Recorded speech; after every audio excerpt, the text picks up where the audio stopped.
Muy bien, hola, buenas noches a todos. Bueno, el día de hoy les vamos a exponer lo que son las enfermedades por vectores. El equipo está conformado por los integrantes que se ven en pantalla y bueno, comencemos. La siguiente, por favor. Bueno, la primera enfermedad que veremos será dengue. La siguiente.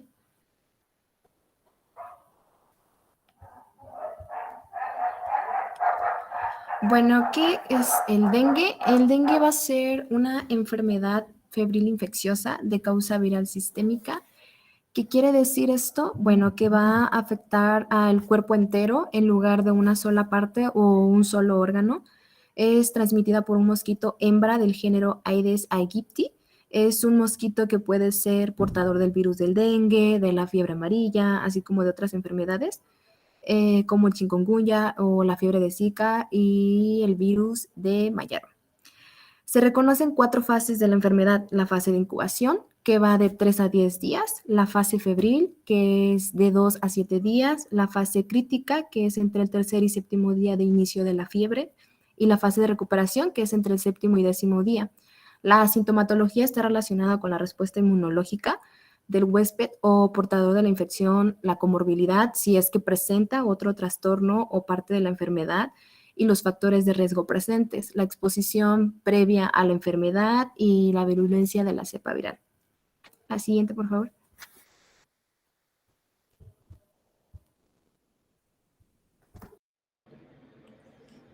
Vale, yo les voy a hablar de los signos y síntomas que va a presentar el dengue, pero antes quiero hablarles sobre las fases por las que va a pasar el paciente. Ale pues ya nos había dicho que van a ser 3, la fase febril, la crítica y la de recuperación. El paciente lo que va a hacer es que después del periodo de incubación, que ya nos había dicho que es aproximadamente de 3 a 10 días, va a empezar con la fase febril. Y pues la fase febril, pues como su nombre lo dice, se va a caracterizar por una fiebre de alrededor de 37.5 a 38 grados aproximadamente. Aparte de esta fiebre, se va a caracterizar porque dura de 2 a 7 días y va a estar acompañada de lo que sería rubor facial, eritema, mialgias o artralgias, que serían como dolor articular o dolor muscular. Puede haber dolor de cabeza, que sería lo de la cefalea. Puede llegar hasta anorexia, también puede haber náuseas, incluso también puede haber vómito. Aquí lo importante de la fase febril es que la fiebre puede empezar a disminuir después del tercer día. Entonces, en sí tiene como del tercer día al séptimo día para empezar a disminuir. Y una vez que esta fiebre empieza a disminuir y vemos que nuestro paciente empieza a mejorar, o sea que los síntomas que les acabo de mencionar empiezan a disminuir, vamos a considerar que el paciente tiene un dengue no grave. Si vemos que esta fiebre no disminuye y al contrario, en vez de mejorar el paciente, vemos que empiezan a agregarse otros síntomas como podría ser la permeabilidad capilar, un aumento del hematocrito, va a pasar a la siguiente fase, que sería la fase crítica, en donde pues la fase crítica, como su nombre lo dice, es una fase donde el paciente va a estar muy delicado, el paciente pues va a ser un poquito complicado de tratarlo, porque va a empezar a dañar ya a órganos principales como corazón, riñón, pulmón. Ahorita les voy a hablar qué hacen cada uno. Esta fase va a durar aproximadamente 24 a 48 horas y esta fase van a ser los casos graves de dengue. Va a iniciar con lo que sería leucopenia, que es la disminución de los glóbulos blancos, que serán como las defensas de nuestro cuerpo. También va a haber una disminución en cuanto a las plaquetas y también va a haber una fuga plasmática. Esta fuga plasmática, en términos muy simples, va a ser una fuga masiva de plasma de los vasos sanguíneos hacia las cavidades del cuerpo y también hacia los músculos del cuerpo. Va a haber una elevación del hematocrito, que la elevación del hematocrito se ve reflejada la gravedad de esta fuga plasmática y también puede llegar a generar choque. Este choque lo que va a generar en el paciente es que va a haber una deshidratación, va a haber una tolerancia inadecuada a los líquidos orales que le vamos a administrar al paciente, también puede llegar a haber mareos, puede haber hipotensión postural, puede haber diaforesis, que es cuando empieza a sudar bastante el paciente, puede haber síncope, que serían pues desmayos. Puede haber hipotensión arterial, las extremidades las vamos a encontrar extremadamente frías. También podemos encontrar cosas un poquito más graves como el derrame pleural, una citis, o una insuficiencia respiratoria, ¿no? Entonces, pues esto ya no estaría comprometiendo pues prácticamente la vida del paciente. También si este choque se alarga, lo que va a hacer es que ya va a empezar la falla orgánica, lo que les había dicho, lo de los órganos. Puede que haya una hemorragia muy grave o puede que haya una hepatitis, una encefalitis o una miocarditis, ¿no? O sea, realmente va a empezar a afectar bastante a los órganos. Y es un poco difícil que el paciente salga de aquí, pero en caso de que el paciente salga de la fase crítica, va a pasar a la siguiente fase, que sería la fase de recuperación. Esa fase de recuperación, pues como su nombre lo dice, el paciente se va a empezar a sentir mejor. Va a haber una mejoría en el estado general del paciente. Todos los síntomas gastrointestinales que presentaban van a empezar a desaparecer. Va a haber una estabilización hemodinámica. También van a haber, les había dicho que el hematocrito se aumenta. En esta fase se va a empezar a estabilizar el hematocrito. También los leucocitos que les dije que están como muy bajos van a empezar a elevarse, van a empezar a estabilizarse.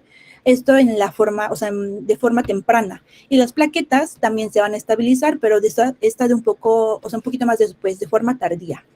Y en algunos casos van a ver o va a presentar lo que vemos en pantalla, que será el exantema de islas blancas en mar rojo, que son estas como manchitas blancas y el resto del cuerpo pues está rojo, ¿no? Por eso tiene este nombre. Y también puede haber prurito generalizado, que sería pues como picazón del cuerpo, ¿no? De ahí ya les podemos hablar de lo que sería el dengue no grave y el dengue grave. El dengue no grave lo vamos a dividir en dos, que sería el sin signos de alerta y el con signos de alerta. El dengue, bueno, en general todos los dengues o de las principales causas serían que las personas hayan viajado o que vivan en zonas endémicas o hayan viajado en los últimos 14 días en zonas endémicas. Por ejemplo, una zona endémica aquí en México podría ser lo que es Tabasco, Nayarit, Guerrero, Michoacán. Entonces, pues hay que tomarlo en cuenta, ¿no? El dengue no grave va a cursar por fiebre, que ya les había dicho que es de 37.5 a 38 grados, y aparte también va a cursar con uno o más de los síntomas que vemos como en el post-it blanco que está en la presentación, que sería la fotofobia, la urinofagia y la conjuntivitis. La fotofobia, pues sería que un paciente, por ejemplo, entre a una habitación y esté la luz prendida y le lastime bastante en los ojos, ¿no? O que salga al sol y les lastime también. La urinofagia sería como dolor al tragar alimentos o también al beber agua. Y la conjuntivitis, pues el ojo rojo, ¿no? Y aparte también puede presentarse o acompañarse de otros síntomas que vemos en pantalla, como la cefalea, el dolor de cabeza, el dolor retroocular, mialgias, artralgias, algún exantema, manifestaciones hemorrágicas o la leucopenia. Eso sería en cuanto al dengue no grave y sin signos de alerta. Ya de ahí seguiría el dengue no grave, pero con signos de alerta. Pues como su nombre lo dice, ya son manifestaciones que nos llaman un poco más la atención, que ya están comprometiendo un poco más al paciente, como podría ser el dolor abdominal intenso, el vómito persistente, que haya hemorragia en mucosas, por ejemplo, en tracto gastrointestinal, o que haya hematuria, que sería pues orinar con sangre, ¿no? También puede haber alteraciones neurológicas, que lo que principalmente presentan sería la letargia. La letargia es como un estado de cansancio constante en donde hay una disminución de la energía y la capacidad, pues, como mental en sí. Hay como una falta de motivación.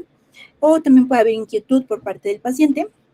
Va a haber hepatomegalia, que sería el aumento del tamaño del hígado y puede cursar con insuficiencia hepática.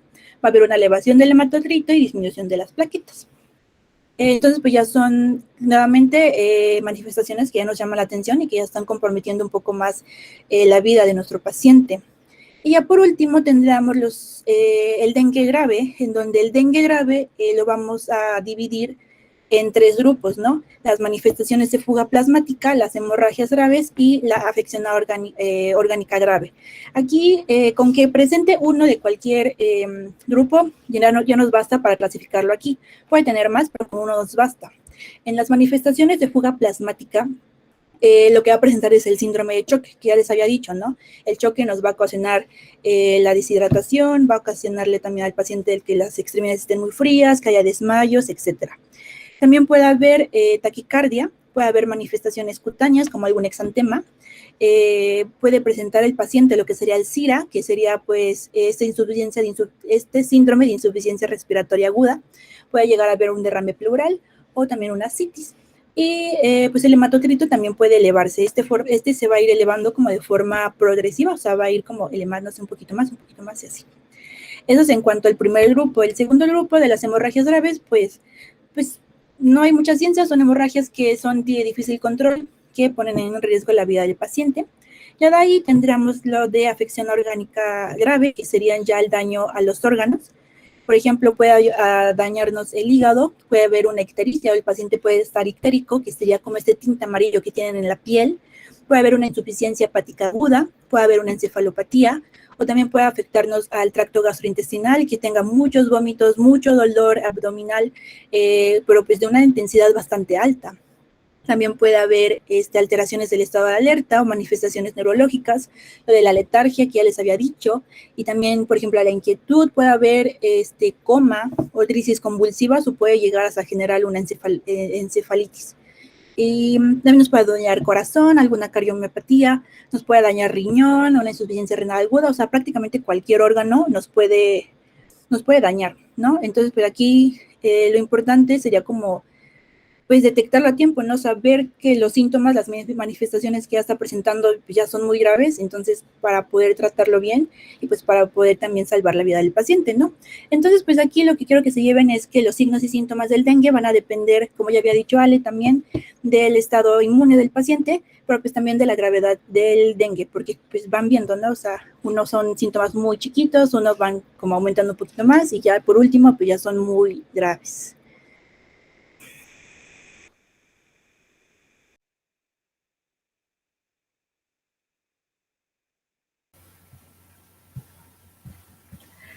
Pues bueno, en cuanto al diagnóstico del dengue, se debe pedir una biometría hemática, la cual se debe conocer el hematocrito basal junto con los niveles de glóbulos blancos.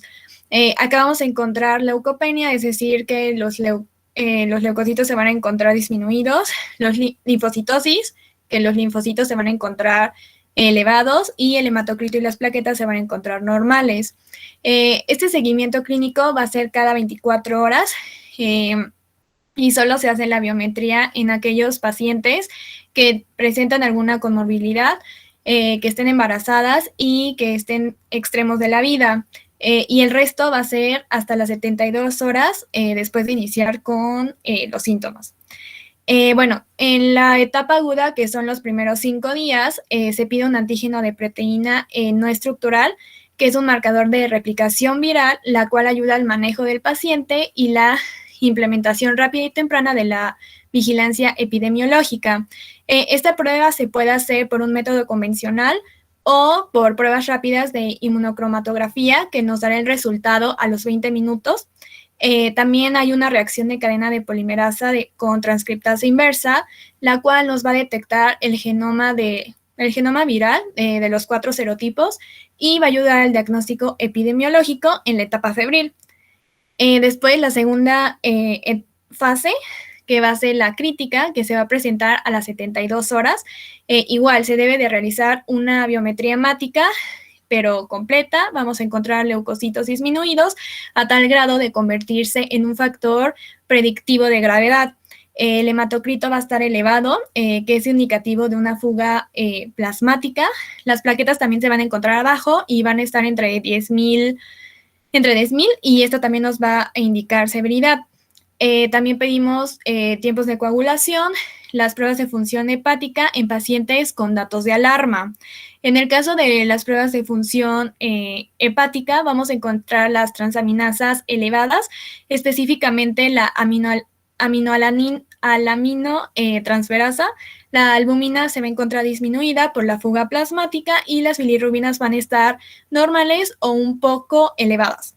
Si nosotros pedimos estudios de gabinete, en el caso de una radiografía de tórax postero, anterior y lateral, puede haber un derrame pleural. En una ultrasonido abdominal podemos encontrar un edema de pared, vasculitis y ascitis. En un ecocardiograma podemos encontrar una miocarditis o derrame del pericardio y finalmente en una electrocardiografía podemos encontrar arritmias cardíacas. También se pide IgM, que si esta sale negativa, pues no podemos descartar que no sea dengue, así que lo tenemos que realizar a las 3 semanas. Y un IgG, que esto nos indica que es una infección pasada, y si hay un título de 1.1280, pues esto va a ser indicativo que es una infección secundaria reciente. O también se puede pedir estas dos después de los 5 a 7 días de la enfermedad como prueba confirmatoria.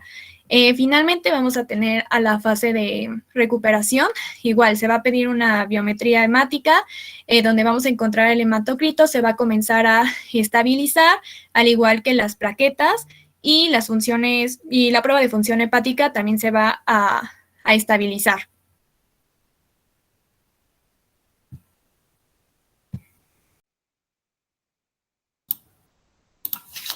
Bueno, ahora hablaremos del tratamiento. Hay que tener en cuenta que no hay un tratamiento específico para el dengue. Aquí es lo que se recomienda si usted tiene sospechas de presentar dengue, es acudir con su médico de cabecera para que él le dé medicamentos para tratar los síntomas del dengue, ya que si tenemos un paciente que tiene fiebre y manifestaciones generales, se da un medicamento ambulatorio. Este puede ser tal como el paracetamol. No se recomienda que se le dé ibuprofeno o aspirinas. Si tenemos un paciente que ya con petequias o sangrado ya tiene signos de alarma, o un paciente que ya está en choque, lo que se le hace es un manejo de segundo nivel con soluciones cristaloides. Lo principal que se tiene que hacer con un paciente que tiene dengue es hidratarlo. No hay que permitir que el paciente caiga en deshidratación, es que tenga reposo, una buena alimentación, hay que estar checando sus signos vitales, no hay que dejar que ya entre el paciente en choque, no hay que dejar que el paciente ya tenga los signos de alarma, porque si no ya el paciente puede acabar, como mi compañera ya lo había dicho, en alguna de las etapas de que ya no puede ser reversible, o en ciertos casos sí puede llegar a ser reversible. Siguiente, por favor.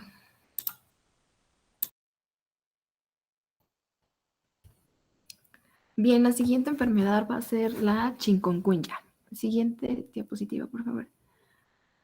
Bien, la infección por el virus chikungunya es una enfermedad viral endémica en países del sudeste de Asia, África y Oceanía, pero representan una enfermedad emergente para la región de América.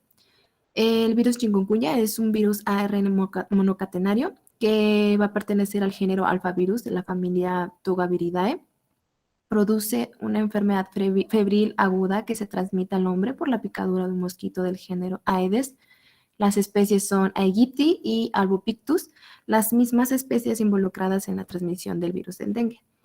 La especie Aedes aegypti está confinada en las zonas tropicales y subtropicales, mientras que la especie Aedes albopictus está presente en regiones templadas e incluso en templadas frías. La siguiente, por favor.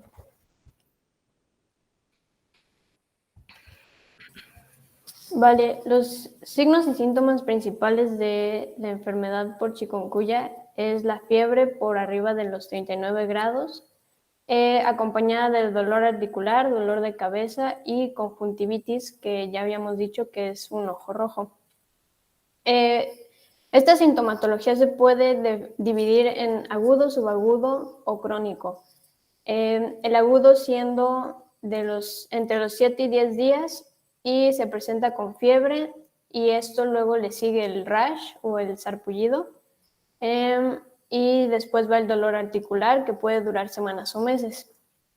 En la enfermedad subaguda se puede observar el mismo dolor articular, que es una poliartritis, es decir, afecta más de 5 articulaciones, y son principalmente las distales, como son la mano, la muñeca, los tobillos, los dedos del pie o los dedos de la mano.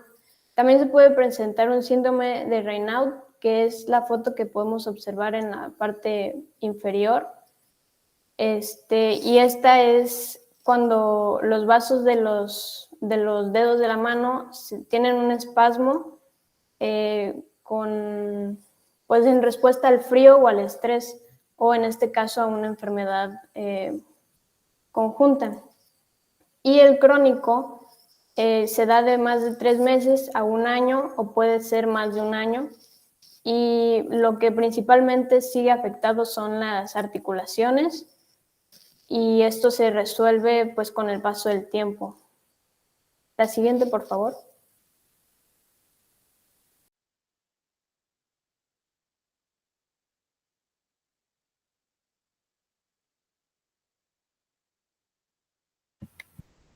Bueno, ahora con el diagnóstico del virus de chikungunya, vamos a necesitar y pedir una biometría hemática, que esta se va a encontrar normal.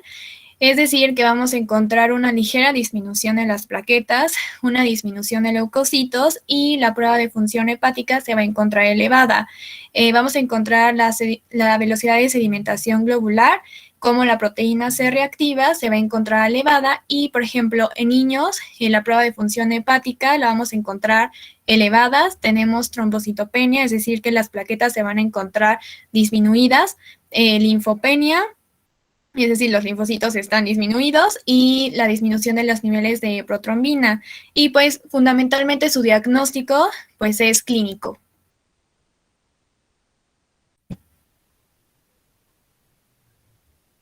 Al anterior, por favor. Sí, también es importante mencionar que vamos a tener la prueba de CHIK-B. Esta prueba es como tal una prueba de anticuerpos en la cual, pues, cuando el virus logra entrar al cuerpo este mismo, va a ir produciendo anticuerpos para combatir la infección. Entonces, lo que hace esta prueba, pues, es detectar esos anticuerpos, que pues en su mayoría van a ser anticuerpos IgM, que son los primeros que se presentan cuando pues hay que combatir una infección. Además, estos anticuerpos pues tienen un periodo de durabilidad de 2 a 4 meses. Entonces, durante ese tiempo, esta prueba puede irlos detectando. Y pues también vamos a tener a la prueba RT-PCR o prueba de en reacción de la polimerasa en tiempo real. Y pues esta se utiliza prácticamente para detectar el material genético del virus, que me parece que es AR monocatenario y positivo. Entonces eso es lo que más que nada hace esa prueba, de encontrar el material genético. Y pues también la proteína C reactiva, que como mencionó mi compañera, se va a encontrar elevada porque de cierta manera este virus pues va a causar una cierta inflamación. Siguiente, por favor.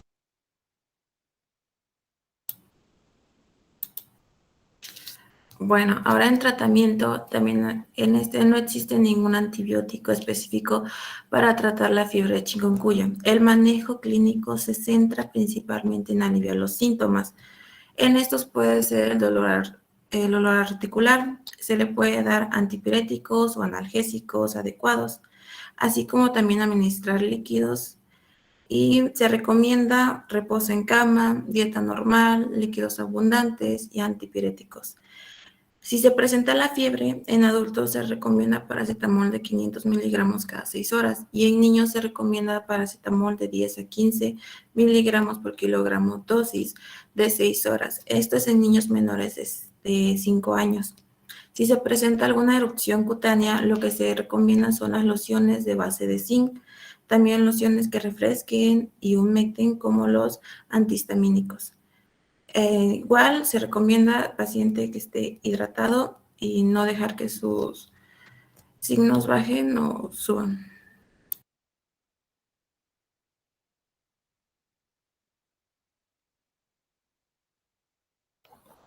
Bien, y por último vamos a tener lo que es Zika, la última enfermedad. La siguiente, por favor.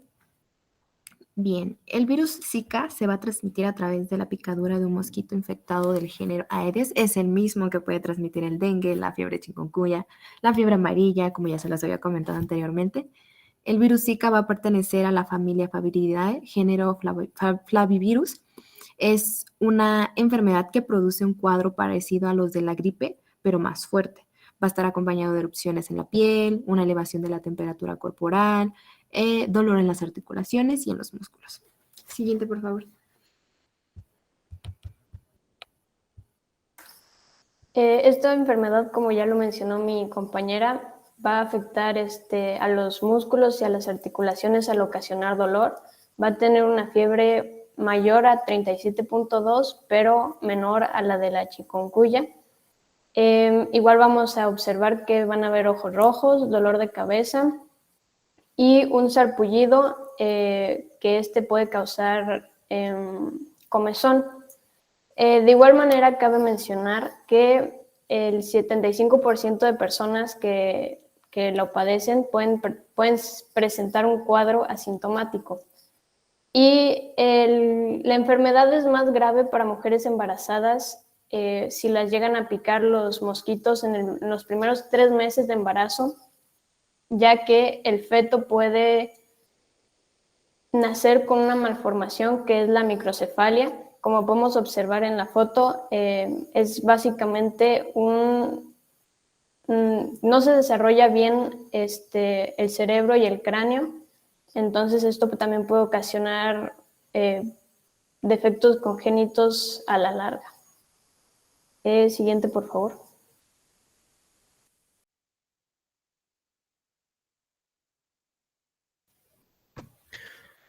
Sí, bueno, en cuanto al diagnóstico de Zika, pues este va a ser más fácil que los dos anteriores, ya que pues aquí solo vamos a poder basarnos en la utilización de una prueba PCR o también de una prueba de anticuerpos. Y pues además el diagnóstico también de cierta manera es clínico porque va a haber diferencias con las enfermedades anteriores. Porque, por ejemplo, en esta la proteína C reactiva pues no está elevada, tampoco va a haber leucopenia, tampoco va a haber linfopenia ni neutropenia. Entonces, eso podría ser una diferenciación en cuanto a las enfermedades anteriores que pues sí, en las dos se encontraban elevados estos elementos. Entonces, es importante realizar ese diagnóstico primeramente clínico para pues determinar esa es la diferencia. Y pues prácticamente ya en el uso de pruebas de laboratorio, pues como mencioné, podemos usar la prueba PCR y esta se va a usar durante la infección aguda, que pues sería dentro de bueno, durante el día 1 al día 5, desde que se empezó a presentar, se empezaron a presentar los síntomas como tal. Entonces es cuando se puede usar esta prueba, la cual pues trata de identificar el material genético del virus, que también va a ser pues un virus de ARN monocatenario. Y en cuanto a la prueba de anticuerpos, pues esta se va a usar cuando la infección prácticamente ya está pasando, que es al 6.º día, y pues es cuando pues el cuerpo ya está prácticamente controlando la infección. Entonces se puede realizar la prueba de anticuerpos, que pues también va a detectar los anticuerpos que el cuerpo ha ido creando contra, o que creó más bien contra la infección, pues para combatirla. Siguiente, por favor.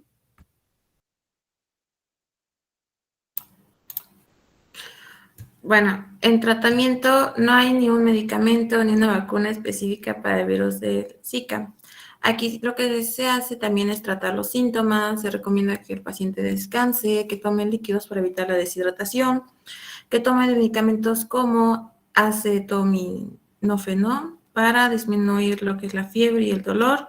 No se recomienda que se tome aspirinas o ningún otro medicamento antiinflamatorio como esteroideo hasta que se indique que no es dengue, para disminuir el riesgo de sangrado.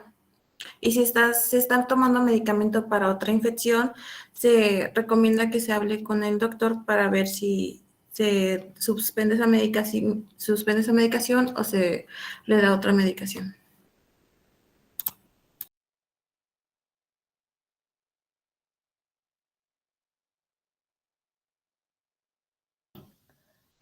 Bueno, en el caso de los factores de riesgo para las tres enfermedades vienen siendo los mismos. Principalmente, y el más común, es personas que visitaron o residen en zonas geográficas endémicas. Y estas zonas en su mayoría son zonas tropicales o selváticas. En su mayoría aquí en México vienen siendo lugares como Chiapas, sería un ejemplo muy claro. Y posteriormente, estos mismos lugares también presentan en su mayoría problemas del suministro de lo que es el agua potable.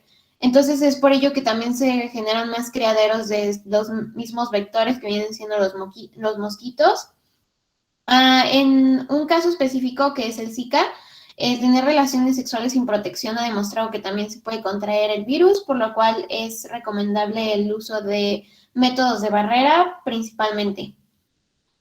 Posteriormente, pues como se había mencionado, pues el contacto con depósitos de aguas naturales. Esto viene siendo también ríos, pero por igual también se habla, por ejemplo, de acumulaciones de agua de lluvia en zonas tropicales. En su mayoría, por igual, se desarrollan muchas comunidades de mosquitos en estas áreas. La siguiente, por favor.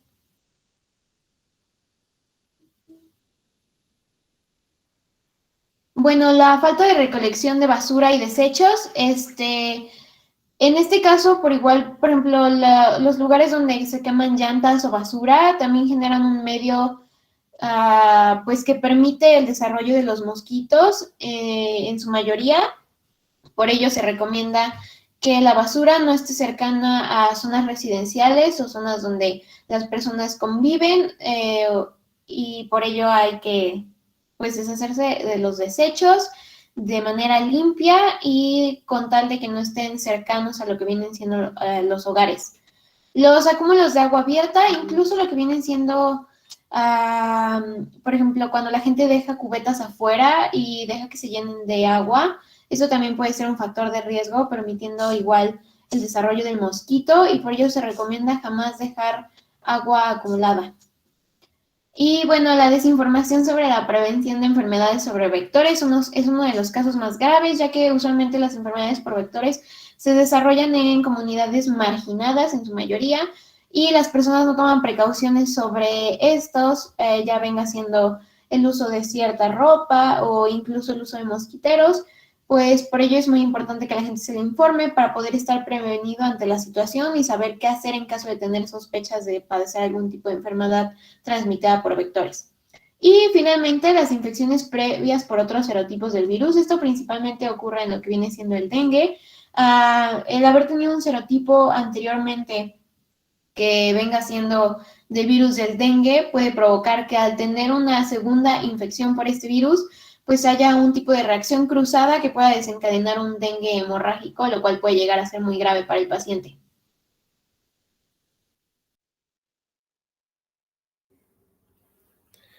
Y para terminar tenemos las medidas de prevención. Como ya lo sabemos, los principales transmisores de estas enfermedades son los mosquitos y los mosquitos las larvas de mosquito van a eclosionar en medios acuáticos, principalmente donde haya agua estancada o tenga contacto con algún tipo de vegetación.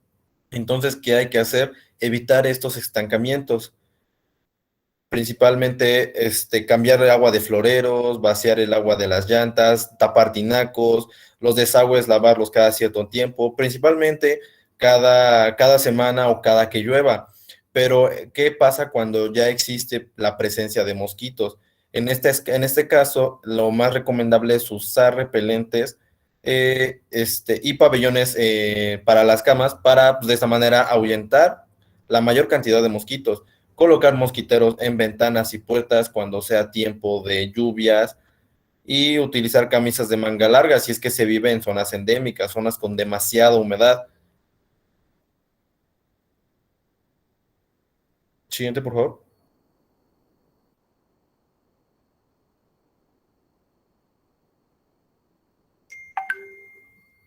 Y pues gracias por su atención, esto ha sido todo. ¿Alguna duda que tengan?